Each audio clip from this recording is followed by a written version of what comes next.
Hey everybody, it's me again.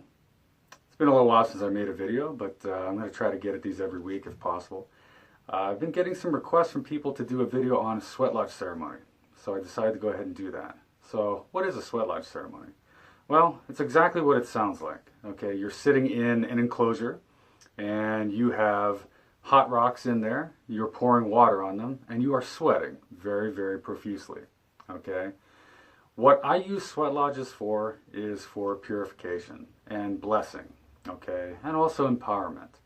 Just a little background about myself with respect to sweat lodges. I've been running lodge for about 20 years, and I first learned from a person named Daryl. If you're in circles, good old Daryl, you'll know who that is. He was a Chippewa sweat lodge master, and he taught me the way of the Inipi sweat lodge ceremony.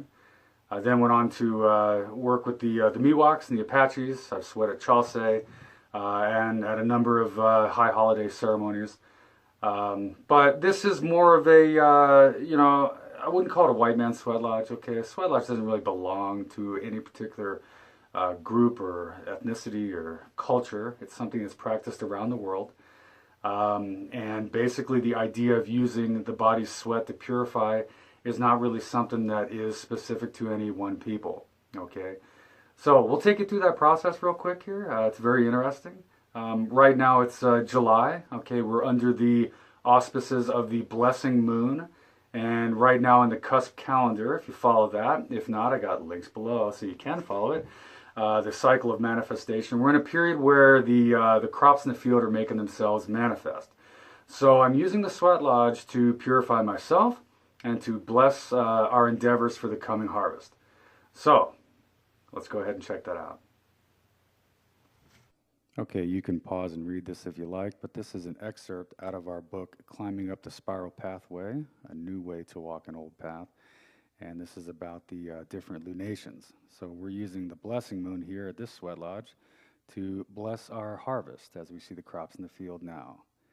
Now these stone people were pulled out of the creek on a nice moon night of the summer solstice from this water course right here, which is in an undisclosed location.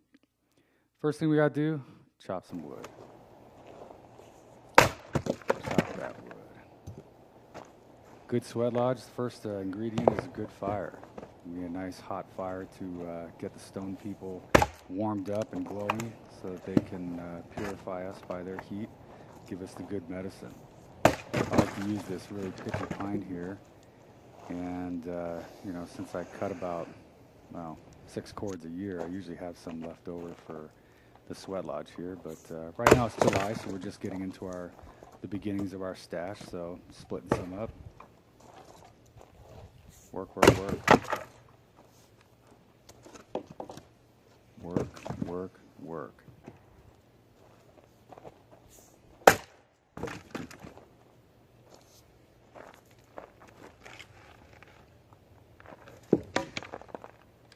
Some people say I should get a splitter.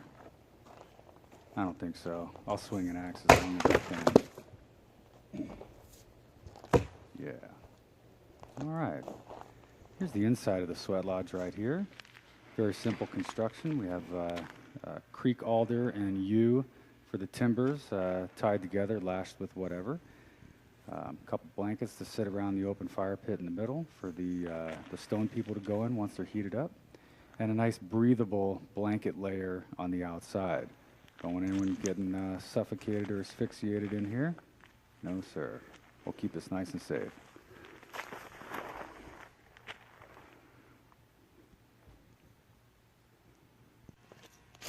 All right.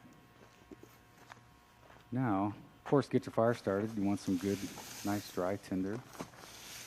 And we've got plenty of it here up in El Dorado County. It's been a pretty warm summer. Most of the vegetation is dry. This here is a special mix of sage, juniper, and lavender. So we'll purify and bless the stone people that just came out of the creek and add a little bit of natural energy and power to our events. We'll get that piled nice and high here.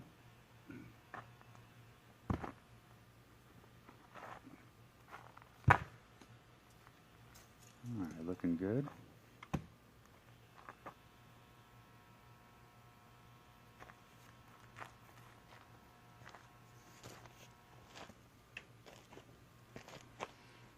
And now we'll begin the task of getting our wood, bringing it around the back here. Can almost smell that, can't you?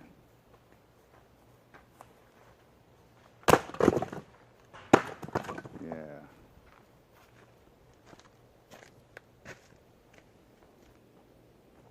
Back and forth, back and forth.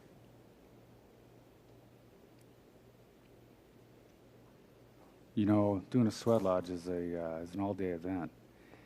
And, you know, it'll take you several hours to prep the lodge and the fire and get it going.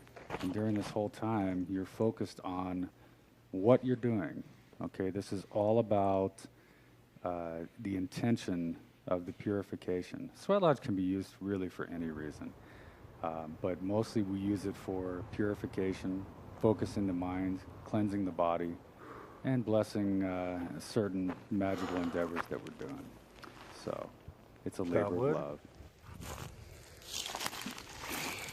Okay, look at this beautiful mix of sage, lavender, juniper, and some pine needles, of course.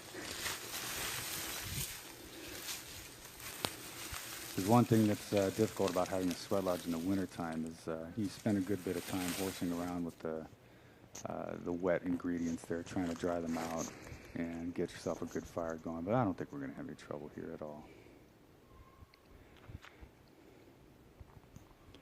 In the summertime, you want to make sure you call the fire department and the sheriff, let them know you're going to have a fire, because if they see smoke, they will come. Look at this pristine forest I live in. I am truly blessed to live here. Okay, I think we're ready to go. Yep, we are definitely ready to go. Bring our water over. This is a nice dipping gourd that I acquired several years ago. You want to have a gourd with a long handle on it. That way when you go to dump the water over the hot rocks, your arm is not burned instantly by the steam which rushes off of it. So keep that in mind.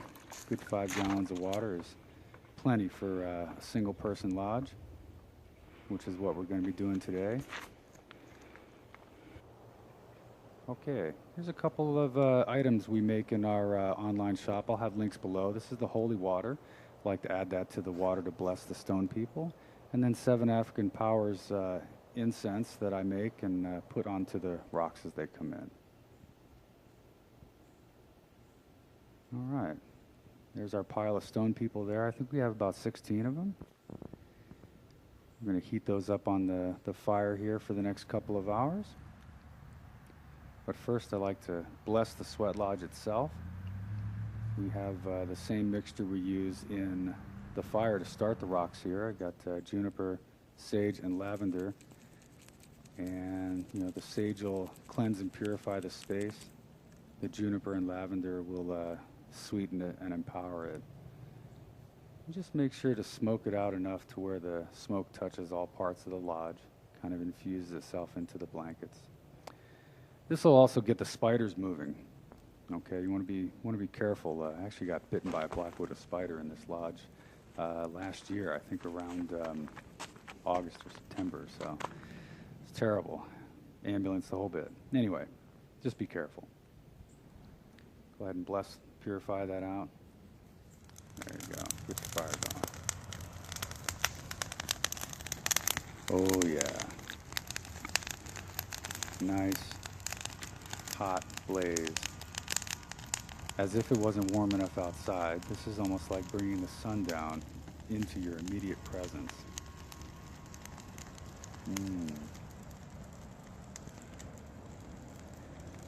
Now, one of the greatest things about doing the sweat lodge is you are taking part in the merger of all of the natural elements. You have the earth, the air, the fire, the water, all in one place, and using the water to release the energy of the earth and the fire, which is the rock and the heat, of course, into the air and melding, mixing with your spirit. There we go. Isn't that beautiful? Part of my backyard. Could be worse. Could be worse. Okay. Don't grab these. These are milk thistles. Ouch.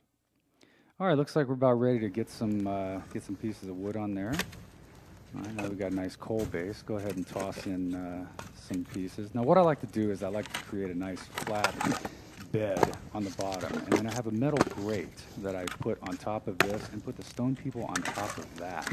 The reason I do that is it keeps the stone people out of the ash and from burying themselves down below, getting them hotter quicker. And then the metal grate, I can grab that. Here's the grate here. I can grab that with a landscape rake and pull all of the rocks off into a clearing there, so it's easier for me to pick them up and get them into the lodge. You'll see that here in just a minute. Okay, we've got a nice little bed here. Let's go ahead and start throwing the stone people on. Most of these are nice, smooth river rock. Some of them are virgins. We did have one sweat lodge before this for a friend, so some of them have been, this is their second run through, but there are some virgins in there.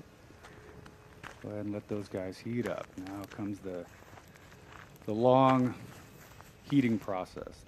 During this time, you really want to be in a relaxed state, you know.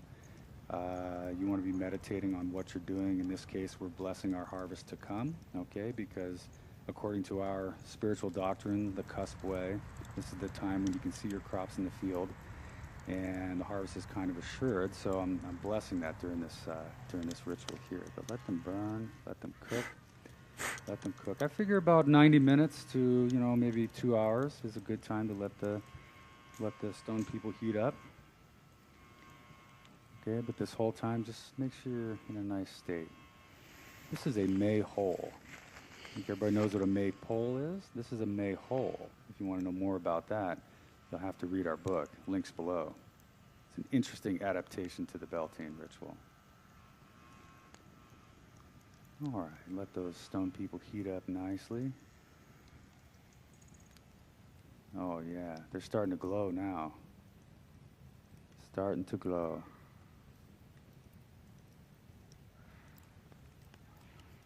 Just getting yourself into that meditative state. Drumming helps. Maybe a little didgeridoo. Just relax. And here we're just about ready. So we pull the rocks away from the outside so I can flip these stone people off of the metal grate into that clearing there to make it easier for me to pick them up. Now on into the sweat lodge here. Normally we have a rock tender. Okay, so the people would be inside, and we'd have someone specifically to do what I'm doing right here.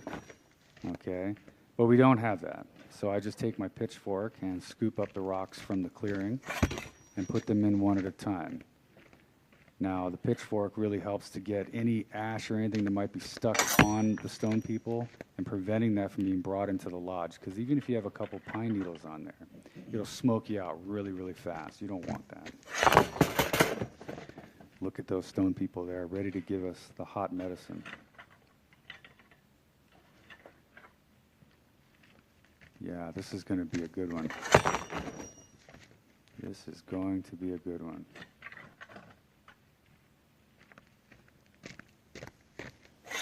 Like I said, I think we have about maybe 16 of them. Okay.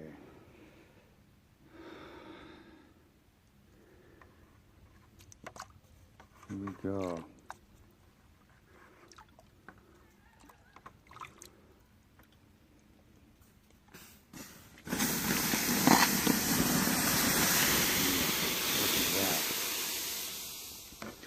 Woo!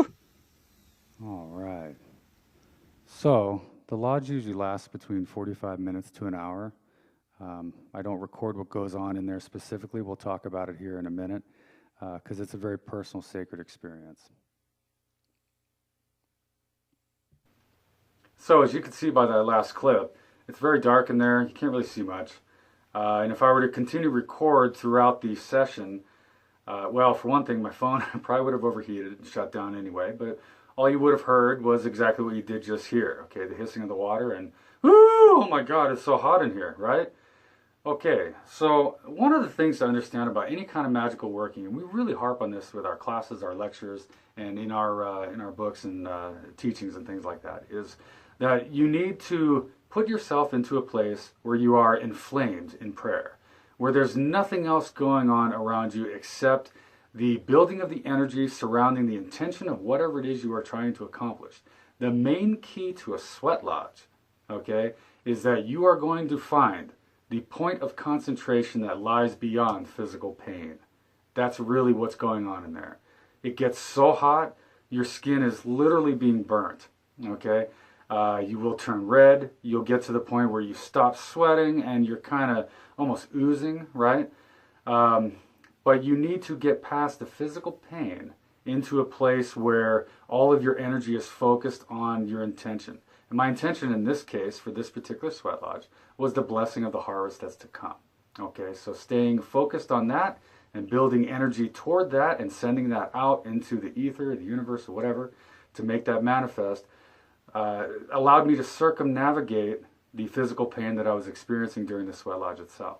And that's really the ultimate point of it. That's really it. You know, that's the whole thing that's going on. Like I said, you know, it lasts between 45 minutes to an hour. You wait until the stone people are finished speaking. In other words, they're no longer boiling off the water. One thing that's very interesting about sweat lodge phenomena, if you do it with many people, is everyone has a different perspective, okay, of how the lodge went, how hot it was, how much pain they experienced, or, you know, really what they went through.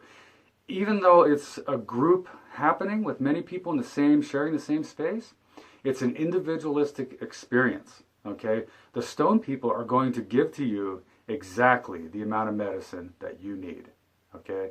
So, whereas if you need a lot of medicine and someone else maybe doesn't, they may not think the lodge was very hot. You know, maybe it didn't bother them too much. It was just kind of a nice cleansing experience. Whereas for you, it was an absolute trial of physical endurance and mental strength, okay? The stone people will always give you the amount of medicine you require.